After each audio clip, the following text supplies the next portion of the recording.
Pues estamos hoy de plácemes porque tenemos a la doctora Loretta Ortiz Alf, consejera de la Judicatura Federal, directora que fue del Departamento de Derecho de la Universidad Iberoamericana, diputada federal en su momento, una jurista muy reconocida en el ámbito nacional e internacional, la primera latinoamericana en dictar la famosa conferencia de La Haya en el curso de Derecho Internacional en esa ciudad holandesa. Y pues es un gran placer, muy querida maestra, estar con usted. Hoy le agradezco muchísimo esta oportunidad para Tiempo de Derechos. No, pues muchas gracias por la invitación, doctor Rafael Estrada, querido amigo. Pues mire, en primer lugar me gustaría referirme un poco a lo que usted nos enseñó allá, en ya algunos lejanos años, últimos 80s o primeros 90s del siglo pasado, en el sentido de cómo en una cuestión que era inédita entonces en la formación jurídica, maestra, nos metía usted en los casos prácticos que resolvía fundamentalmente la Corte Internacional de Justicia. Y esa visión casuística creo que es muy importante para el vuelco que ha dado la justicia constitucional en México a partir de la reforma también de aquellos años 94-95. ¿Cómo podemos hacer para que esa enseñanza casuística realmente trascienda los estrechos márgenes de la academia y se convierta en una forma de ver el derecho ya con esta visión supranacional que también nos mostraba entonces? Bueno, esa es una pregunta muy oportuna. Ahora, como consejera he observado en el caso de los jueces, magistrados, no solamente jueces, magistrados, secretarios, que hay que, a pesar de que estuvieron formados, estaban formados en la materia de amparo, incluso en la materia de derechos humanos, pero de derechos humanos desde el punto de vista, podría decir, del derecho nacional o del derecho interno, y que no solamente eso, les falta aterrizar la cuestión de cómo hacer efectivos los derechos humanos en México. Y esto sería a través de una enseñanza, pues sí, práctica, ¿no? Que además de llevarla a los operadores de justicia, que ya se está llevando, pero todavía falta camino por andar, podría iniciarse en las instituciones educativas del país. Sería no nada más una invitación, sino un deber, ¿no? Un must. En el caso concreto, yo me acuerdo que desde que empecé a dar clases, traía yo como que sentía que toda la cuestión del derecho internacional en general estaba así como prendido con alfileres. Pero en el caso de los derechos humanos, peor aún, no eran ni alfileres, es decir, eran escasamente, podría decir, detenido si eran con 4, aquí en este caso había un solo alfiler. Sí. ¿Por qué? Y ahora que estamos en el año en que estamos festejando los 10 años de la reforma del 2011, y cuando lo explico el tema con mis alumnos les digo, es increíble que desde 1981, y lo dije ayer en una conferencia que di, México ratificó los principales instrumentos de derechos humanos, la Convención Americana, o Pacto de San José, y el Pacto Internacional de Derechos Civiles y Políticos desde 1981. Son los instrumentos torales de derechos humanos, tenemos muchísimos, pero esos son los principales para México. Y esos instrumentos internacionales contienen en el artículo 2 una disposición que señala que los países parte, o sea, quienes ratifiquen, están obligados a modificar sus constituciones, leyes y demás disposiciones para hacer efectivos estos derechos. Claro. ¿Y qué es lo que pasó? Pues que nunca se reformó la Constitución y que no fue sino hasta 2011. Todos los casos ante la Corte Interamericana de Derechos Humanos y la Comisión Interamericana, es decir, fuimos parte del estatuto de la Corte Interamericana antes de la reforma del 2011. Todos esos casos que se presentaron en contra de México, fue responsable el Estado mexicano, entre otros incumplimientos de obligaciones, por no adaptar, salvo el caso de Martín del Campo, porque no se llegó al fondo del asunto, se terminó en las excepciones, por no adaptar las disposiciones del derecho interno a los instrumentos internacionales, en este caso a la Convención Americana. Eso, maestra, es importantísimo y generalmente no se sabe en México. O sea, creemos que fuimos condenados en Rosendo Radilla o en Campo Algodonero por cuestiones, digamos, sustantivas de violaciones a derechos fundamentales, pero lo principal y que habría que subrayar, sobre todo ustedes quienes conocen y los grandes juristas que tiene el país, es que en realidad la condena fue porque no se adaptó el orden nacional a lo que ya prescribían los tratados, ¿no? Y eso es importante. Sí, desde 1981, y lo digo, primero, antes que tu servidora, Fernando Alejandro Vázquez Pando anotó este problema, incluso escribió un artículo muy interesante sobre este punto. Y eran tiempos en que nadie tomaba en cuenta. Nadie hablaba de esto, nadie. Y entonces decía, pues ¿qué vamos a hacer? Tenemos un tercero constitucional que ni reserva se formuló, en donde se establecía, ¿no?, que la educación era laica, debía ser laica en todos los niveles. Y no se formuló reserva alguna cuando era el caso, porque en México, estaba establecida en la Convención Americana, no exactamente en la Convención Americana y en el Pacto Internacional de Derechos Civiles y Políticos, el derecho que tenían, pero no eran los protocolos con relación a los derechos civiles y económicos, sociales y culturales. El derecho de los padres a elegir la educación religiosa que querían para sus hijos. Y no se formuló reserva alguna y así se ratificó. Nos obligaba. Bueno, nos obliga. Es que ese es el punto. Y se publicó en el Diario Oficial de la Federación, como todos los tratados, y son ley suprema de toda la Unión, y no se acatan y no se cumplen.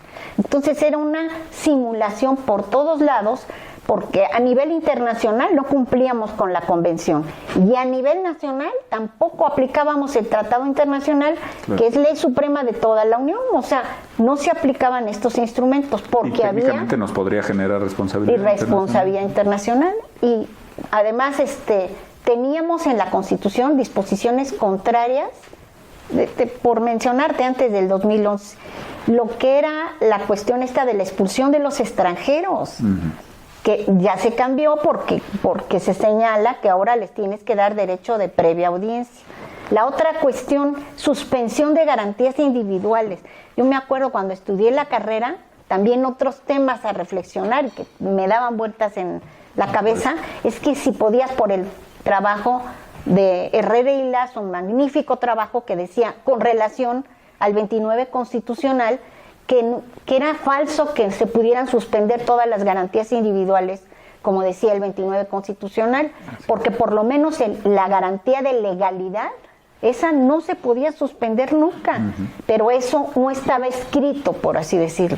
Por cierto que en la reforma de 2011 ya por fin se cambió el 29, ¿no? Se cambia el 29, pero ¿cuáles son los casos en los cuales los que señala la Convención Americana? Sí. Exactamente, que establece. Ahí había una oposición. Además de esta situación, bueno, el tercero constitucional, el 29, lo que son desde que estudiaba, caramba. Usted nos enseñaba entonces la vigencia del principio pro persona, me acuerdo muy bien. Sí.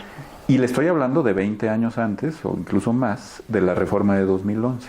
Sí. Esto quiere decir, maestra, se lo pregunto, que no era necesaria la reforma de 2011 para que ya pudiéramos pensar el derecho en términos pro persona, pro dignitate, buscando la solución que de manera más amplia proteja los derechos fundamentales. No, sí, era indispensable. Desgraciadamente ahorita todavía no acabamos de resolver el problema. Voy a explicar por qué. Varias tesis que dirigí, y no solamente, en artículos que he escrito y luego tesis que dirigí de distintos alumnos, tomaron el tema porque se decía que nada más se podían ampliar, pues Elisur Arteaga era lo que sostenía, que solamente se podían ampliar garantías individuales mediante ley, no mediante tratado. Y yo argumentaba precisamente lo opuesto, o sea, que no nada más mediante ley, sino también mediante tratado. Claro. Y esa era la manera en que se vino a ampliar ahora sí el grado de protección de las personas a través de lo que ellos llaman derechos humanos, garantías individuales. Me acuerdo haber ido a dar clases a la escuela judicial por invitación, me llamaba el apóstol del derecho internacional, Genaro Góngora Pimentel, pues me costó mucho trabajo dar ese curso. Y total que ahí voy. Y me decían los que asistieron al curso, es que no, que son distintos. Garantía individual está por un lado y derecho humano por otro. Hay obligación de conceder el amparo en el caso de las garantías, no de los derechos humanos. Y yo decía, ¿cómo pueden decir pues así? No de los derechos humanos. Entonces fue indispensable la reforma precisamente por eso, para decir que no hay esa antinomia entre garantía individual y derecho humano, que son derechos humanos los que se deben no reconocer, sino que le pertenecen a las propias personas, y los que debe garantizar el Estado en razón de su dignidad personal. Pero es un enfoque totalmente distinto a como estaba regulado en la Constitución de 17, y el cual mantenía con esos alfileres, ya no sabían cómo mantenerlo.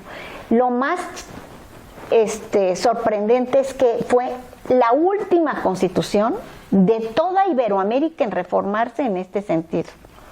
La última. O sea, primero se reformaron, o sea, obviamente la Constitución es toda para ajustarse a los instrumentos en materia de derechos humanos. Afortunadamente, a partir de la reforma hemos avanzado rapidito. Hay un retroceso todavía, y que ese es el que todavía no se arregla. Que es que si hay, que se estableció después de la reforma vía jurisprudencia por la Suprema Corte, en el caso de que se establezca una restricción a un derecho fundamental, va a primar la Constitución. La famosa contradicción 193. Exacto. Y bueno, ¿cómo salimos de eso, maestra? ¿Hay forma es que otra jurisprudencia que se ajuste al texto, porque el texto es muy claro. Jamás dice que prima la Constitución en caso de restricciones. Lo que dice es que en razón del principio pro persona, que es una interpretación hermenéutica que nos puede sacar de muchos apuros, debe aplicarse la norma que más proteja a la persona, la que sea más garantista.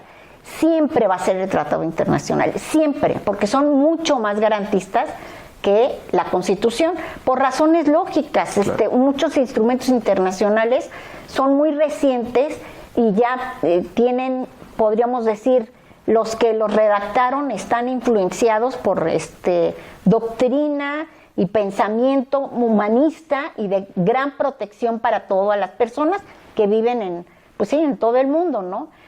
No es esa visión nada más nacional, que nada más está pensando cómo le van a hacer para poder garantizar esos derechos fundamentales que en muchas ocasiones no quieren garantizar. Y te voy a poner el ejemplo, el derecho al voto.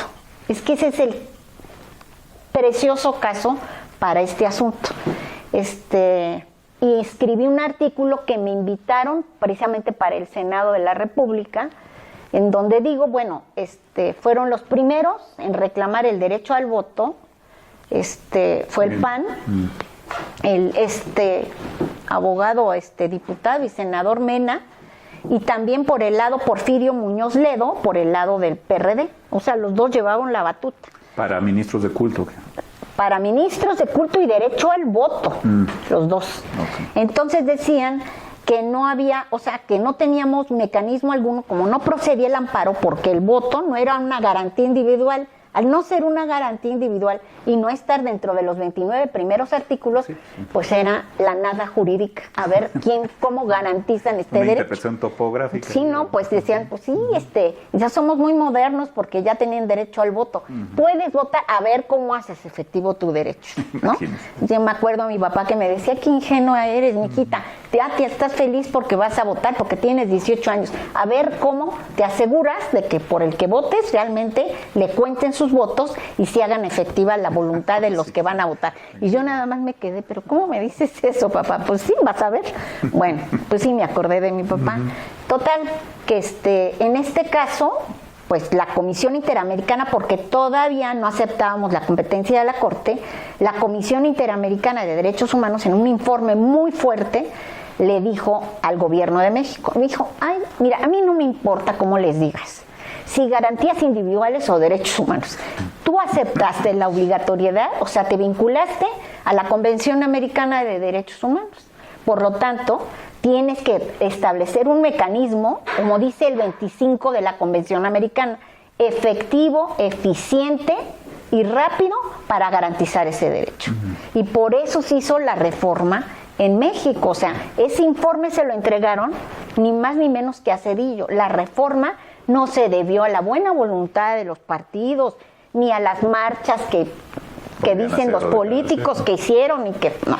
Se debió a una presión internacional muy fuerte, porque era de los pocos países en el mundo que tienes, sí tienes el derecho del voto, nada más saber de qué manera lo puedes reclamar y hacer efectivo. También falta por hacer, porque el derecho no es para los partidos, el derecho es para las personas. Entonces, el recurso eficiente y efectivo debería de ser del 25 de la Convención para las personas. Te deberían de reconocer tu interés jurídico para reclamar directamente, ¿no? Claro. En todos los casos, sin ningún obstáculo, no tendrías que demostrar que porque eres el candidato o porque eres quien, no.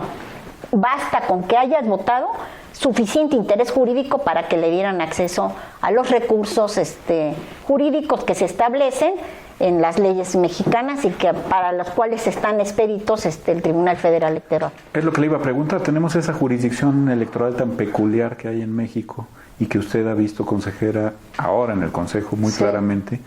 Y bueno, hay quien habla del JDC como un amparo electoral, pero realmente hay muchas cuestiones del juicio de amparo que difieren, digamos, de este juicio de defensa de derechos ciudadanos.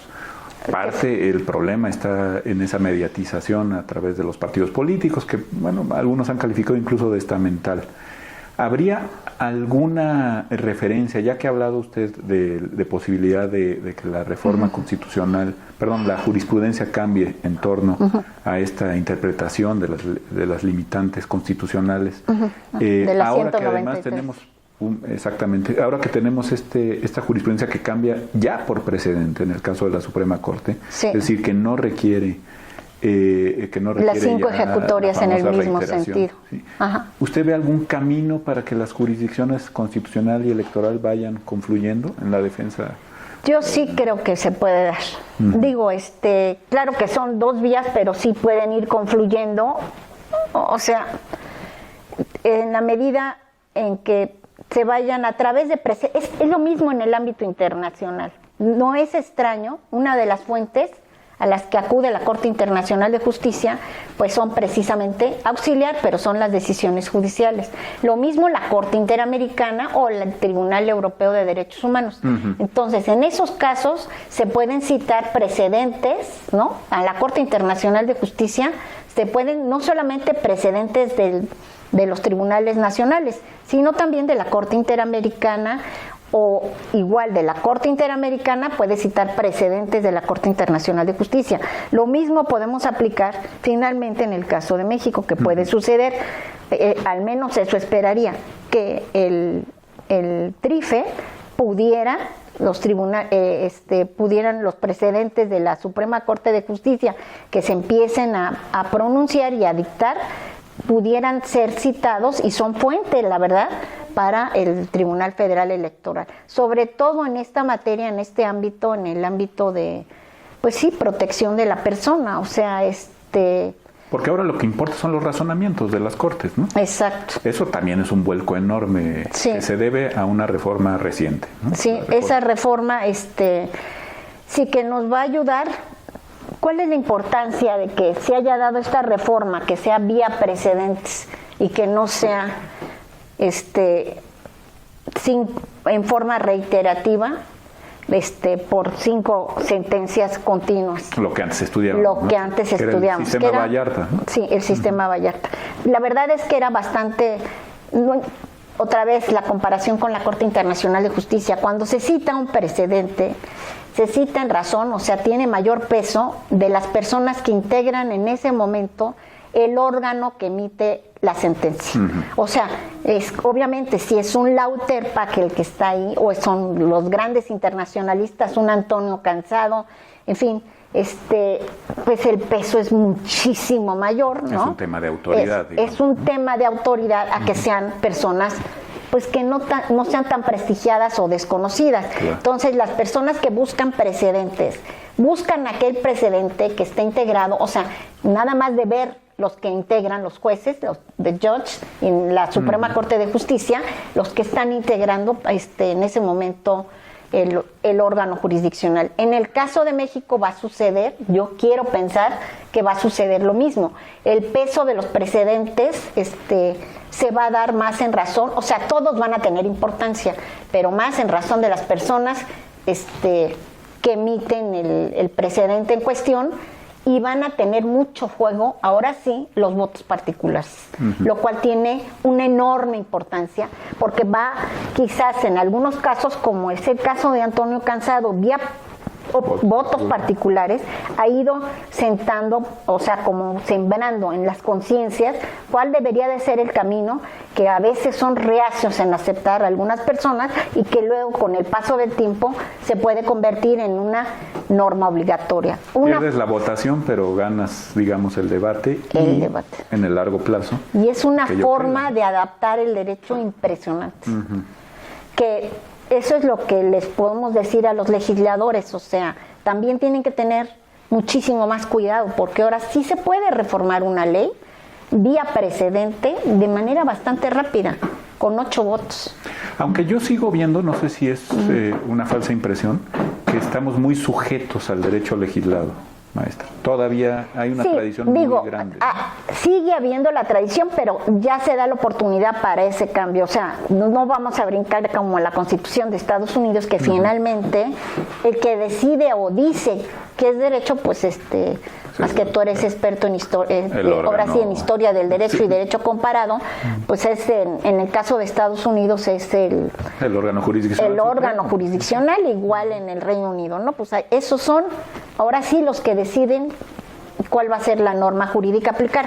Y en el caso de México, pues como en todo, vamos a empezar y poquito a poco se van a ir calentando los motores. Yo creo que el inicio no va a ser así como que se va a ver una diferencia muy fuerte, pero no va a tardar, espero, en que podamos ir transformando cuestiones, sobre todo cuestiones de importancia. O sea, si tenemos una Constitución de 17 que no se ha reformado y que la situación jurídica, más bien la situación no solamente jurídica sino fáctica, la realidad que estamos viviendo como país es totalmente distinta a la del 17, que hay disposiciones que se tomaron, por ejemplo la del 133 de la Constitución de Estados Unidos de 1800, que nadie ha entendido bien, ¿no? No, pero y además desde cuándo, y es nada más la supremacía del pacto federal sobre el local. Claro. No es una norma que te resuelva los problemas de jerarquía. Usted lo encontró en Vallarta, ¿verdad? Abro este paréntesis. ¿Alguna interpretación que yo recuerde usted supo ver en Vallarta? O sea, en época porfiriana, pues y sin embargo seguíamos repitiendo como pericos la jerarquía normativa. La jerarquía normativa y decíamos, no puede ser, o sea, era otra la intención y la motivación de esa época. Entonces, vía precedentes de la Suprema Corte, esta reforma yo creo que sí nos va a permitir adaptar nuestra Constitución, hacerla, por lo menos en materia, yo espero, no nada más en materia de derechos humanos, también en otras materias. Lo que decía usted, el 33 constitucional, pues que era absurdo pensar que en una democracia pudiera siquiera llegar a pensar que se aplicaría, ¿no? Pues sí, sin debido proceso, sin audiencia, sin expulsar a la gente. Otra, que también tú manejas muy bien el tema por los procesos orales penales, porque viste la implementación. Antes, o sea, nacer con esto, fui cuando era directora del Departamento de Derecho, que creo que tú estabas conmigo cuando fuimos a Nicaragua, ¿te acuerdas? Sí, claro. Bueno, estábamos en Nicaragua y les costaba, desde antes había ido también a Colombia, a la Javeriana, y también a un congreso en materia, o sea, porque es prácticamente similar a la reforma penal en todos los países de América Latina. Y entonces me decían, yo les decía, me cuesta mucho trabajo hablar, de una reforma penal cuando no hay presunción de inocencia en México? O sea, no estaba establecido en la Constitución. Desapareció de nuestros textos constitucionales hasta 2008, creo. Exacto. ¿Cuánto nos tardamos? Increíble. ¿Cuánto? Y desde 1981 está como hasta casi cincelado. Presunción de inocencia como un derecho fundamental. Tú te vas y ves los precedentes en España del Tribunal Supremo. Dices, hijo, sí, pues es increíble. Es una diferencia enorme. ¿Y en el ámbito material usted cree que realmente se presumía la culpabilidad de los procesados en México? ¿O era finalmente una omisión legislativa pero que no tenía consecuencias? No, sí tenía consecuencias. No, es una situación, o sea, el derecho de presunción de inocencia sí nos ha cambiado totalmente. O sea, yo digo que son 3 grandes reformas. La penal, sin la menor duda, por lo que se refiere al procedimiento contradictorio. O sea, era un derecho penal arcaico que el que era detenido pues no gozaba de prácticamente de ninguna garantía o derecho. O sea, Dios nos ampare de que no se hubieran detenido en esa época. Sí, claro. Y prisión preventiva para todo. Para todo. Totalmente. Muchas de las garantías de los derechos humanos están centradas en la materia penal, como que es apenas lógico. Sí, imagínate, sin presunción de inocencia, sin el procedimiento oral, sin poder presenciar las pruebas testimoniales, o sea, cómo se hacían los careos, sin la ausencia del inculpado, en total oscuridad, es una situación totalmente violatoria de derechos humanos. Entonces, una de las grandes es la reforma penal. La segunda es la reforma a la ley de amparo. Y la tercera gran reforma es la de 2011 al primero constitucional. Estas 3 son las grandes reformas que nos han amarrado en un estatus no perfecto, pero sí muchísimo mejor a la anarquía. Así lo voy a decir, anarquía jurídica que vivíamos. Y un autoritarismo tremendo. Y autoritarismo también. Porque no tenías defensa alguna. ¿Por qué la ley de amparo, maestra? ¿Qué cambió en el juicio de amparo que lo hace un instrumento hoy más eficaz? En ese todavía le hace falta. No estoy totalmente satisfecha, pero bueno, algo se avanzó. ¿Por qué? Porque se avanzó en lo que es no solamente es el interés jurídico, es el interés legítimo y es el interés simple. O sea, abrir la posibilidad de que puedan presentar un amparo los que tengan un interés legítimo y que se llegue a demostrar, para mí fue un gran logro en el juicio de amparo. También que se lleven las audiencias constitucionales. La forma de llevar todo el procedimiento es de una manera mucho más garantista. Hay multas para que finalmente cuando no te proporcionan las autoridades, ¿no?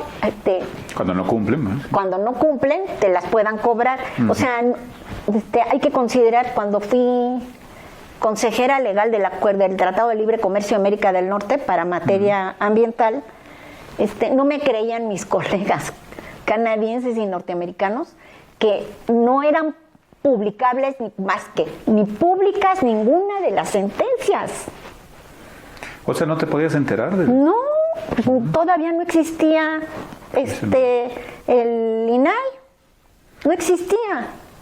Entonces, ¿cómo podías enterarte de los razonamientos de la era Corte? nada más estar averiguando a ver si alguien nos hacía el favor, los colegas abogados nos prestaban las sentencias que tenían. Fíjese nada más.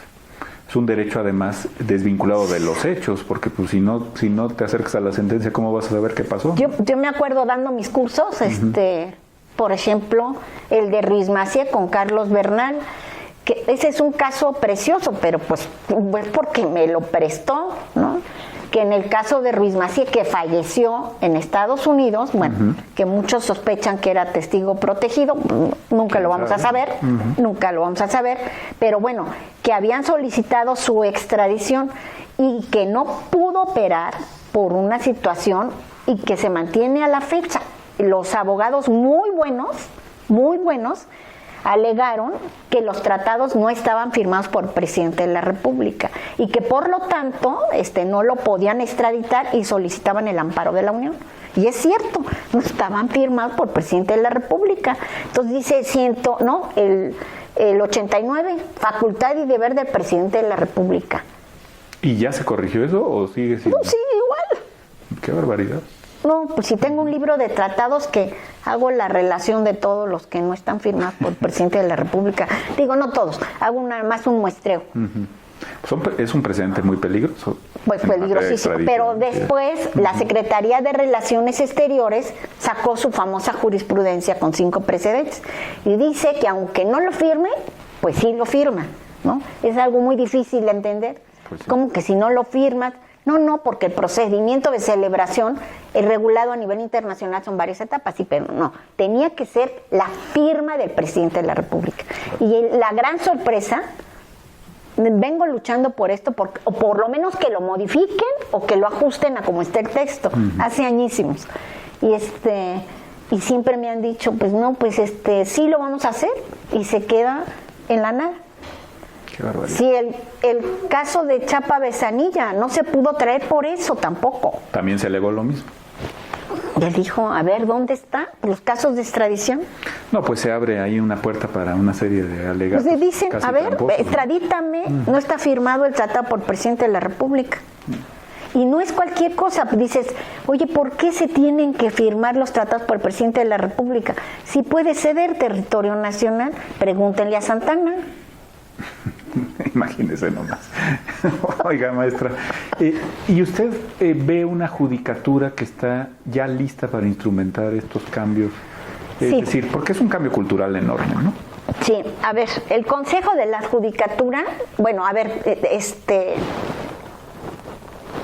muchos de los, a ver, ¿qué fue lo que hizo? La ley son varias reformas, a la Ley Orgánica del Poder Judicial Federal, la Ley de Carrera Judicial, tenemos la Ley de Defensoría Pública y tenemos la de la escuela, la de la escuela judicial, escuela de formación judicial. Bueno, entonces de estas, las 3, o sea, la de carrera, si hay cambios, está por emitirse ya el acuerdo de carrera para la aplicación porque requería para la entrada en vigor de un transitorio. La escuela judicial, pues sí, ya venía trabajando en las adaptaciones para aplicarlo, lo mismo que la Defensoría Pública. Y en estos 3 casos, tampoco ha sido tan difícil porque se manejaban, o sea, lo que hicieron las leyes respectivas fue recoger los acuerdos que ya existían. Exacto. Y entonces, de esa manera, pues no ha sido tan complicado y nada más ha habido que hacer unos ajustes, pero esos van a salir en el acuerdo de carrera, yo espero que la semana que entre. Y digamos que se hace más efectivo, por ejemplo, el combate al nepotismo, a las... Sí, a ver, por ejemplo, carrera judicial. En carrera judicial, que ese me toca a mí presidir la comisión de carrera, todo estaba prácticamente, o sea, unas poquitas disposiciones en la Ley Orgánica del Poder Judicial Federal, y lo demás eran acuerdos. Entonces, y lo que se encarga ahora es de toda la vida de los integrantes del Poder Judicial Federal, pero además se extendió la carrera judicial. No nada más es magistrado, juez, secretario, actuario, oficial administrativo, y hay secretario de tribunal también, que también al que se hace alusión. Pero bueno, la carrera judicial ya quedó con estas 4 ramas: magistrado, juez, secretario, actuario y oficial administrativo. Para todos va a haber capacitación, y no solamente se contempla o se regula lo que son los concursos para el inicio de la carrera judicial, sino también luego lo que se necesitaba, que era contemplar y en la ley de carrera cómo debe ser la formación de estos jueces, de todos los que integran el Poder Judicial Federal, qué elementos, cuál es el perfil que debe de tener cada uno de los integrantes en cada nivel. Por ejemplo, se señala que deben de ser humanistas, en fin, tener una serie de valores. Además, se contempla que debe de darse no solamente o capacitarse, tener los conocimientos, sino las habilidades y las destrezas necesarias. y se dividen, o sea, lo que son los conocimientos, que ahí no nada más es derechos humanos, amparo y constitucional, sino que tiene que ser un amplio conocimiento, ¿no? Digamos en derecho internacional privado, en fin, ya en lo que es derecho sustantivo, adjetivo, en sus distintas ramas. Que eso es un cambio muy fuerte, enorme, ¿no? Muy fuerte. Acaba de terminar antier, se dio en la escuela judicial, busqué un gran curso en derecho internacional privado. Sí, no. ¿Por qué? Porque no es creíble que el siglo XXI y todavía no se maneje bien lo que es cooperación judicial internacional, y ejecución de sentencias extranjeras, laudos arbitrales extranjeros, todo eso ya se vio. Aplicación de derecho extranjero. Resoluciones no solo de la Corte ni de la Sala Superior del Tribunal Electoral, sino en general de tribunales de circuito y juzgados de distrito, cada vez más en su concepto van a incorporar criterios internacionales, visión supranacional. Por ejemplo, sí creo. La materia de objeción de conciencia. Pues está ampliamente regulada, si no regulada, sí desarrollada por los tribunales internacionales y también por algunas cortes en derecho comparado. Sí. ¿Esto vamos a ver cambios pronto o todavía tendremos? Yo creo, lo que se necesita es como en el caso de los abogados, ¿no? Los estudiantes de derecho. Si tú les llevas esa oferta de capacitación y no solamente de capacitación, sino también de acceso a bibliografía y a poder tener acceso a esas fuentes, estoy casi segura que sí vamos a ver los cambios. O sea, el tema es que no tenían acceso a muchísimas fuentes no solamente fuentes, bibliografía, sino también a profesores que les impartieran estas materias de manera es lo que regular. La formación, digamos, pues siempre ha sido muy codificada, muy leguleya, ¿no? Exacto. Entonces, ahora precisamente como vamos a tener el tema de precedentes, entonces, nos queda como anillo al dedo el que se les dé esta explicación, y además llegó un momento con la reforma del 2011 que ya lo único que se veía era derechos humanos, pero se dejó de lado muchas otras cosas. Entonces se puede hacer, porque por ejemplo para la charla que di ayer de la Corte Interamericana de Derechos Humanos, 115 sentencias de la Suprema Corte ampliando derechos fundamentales. De nuestra Suprema Corte, ampliando lo que dice la Corte Interamericana. 115. Bueno, pues ese es un muy buen número, ¿no? Un buen porcentaje de bateo. Muchísimo. Y vamos para arriba. Y van para arriba. Maestra, pues ha sido un placer, un honor. Simplemente le preguntaría, agradeciéndole que nos haya concedido estos minutos, que son invaluables, le preguntaría si usted ve también en el horizonte una rápida reconfiguración de la figura del juez o de la jueza mexicanos. ¿Por qué se lo pregunto? Porque en general he visto, y es preocupante, que van cayendo los índices de aprobación de la labor judicial. De por sí no se confiaba en los jueces y da la impresión que cada vez menos se confían, ¿no? No hemos llegado a grados como el desprestigio que tienen partidos políticos o legisladores, etcétera, pero sí preocupa que la gente no se sienta identificada con su justicia. Sí, yo creo que la nueva reforma sí nos va a ayudar en esto. La ley de carrera judicial, dentro de los componentes estos del perfil, pues viene precisamente a tener empatía con la persona, es que vienen a solicitar un derecho. Es el derecho de acceso a la justicia, que es la puerta para todos los derechos. Entonces, los tienen que tratar bien, tienen que tener una empatía. O sea, si sea en la materia que sea, tenga razón o no tenga la razón, debe de haber una cercanía con ahora sí con los ciudadanos, con el pueblo, tiene que haber una cercanía. Y en la medida en que se dé un más expedito servicio y no se conviertan en ahora sí como las ciencias ocultas, que nadie entiende, las sentencias que están engorrosas, redactadas de una manera complicada, que nadie las entiende, al revés, tienen que estar bien argumentadas, pero tienen que ser claras, que todo el mundo las entienda y que además el servicio que se presta sea un servicio que lo más cercano posible. Que eso va a llevar tiempo, no va a ser una cuestión, pues sí, inmediata, pero por lo menos está empezando, porque es un reclamo más que claro, o sea, no, el derecho de acceso a la justicia es un derecho tan o más importante, bueno, pongámoslo igual que el derecho a la salud. Pues casi que todo lo demás se da por o añadidura. Es que sí, es la puerta de todos los derechos. Si no tienes acceso a la justicia, no puedes reclamar nada.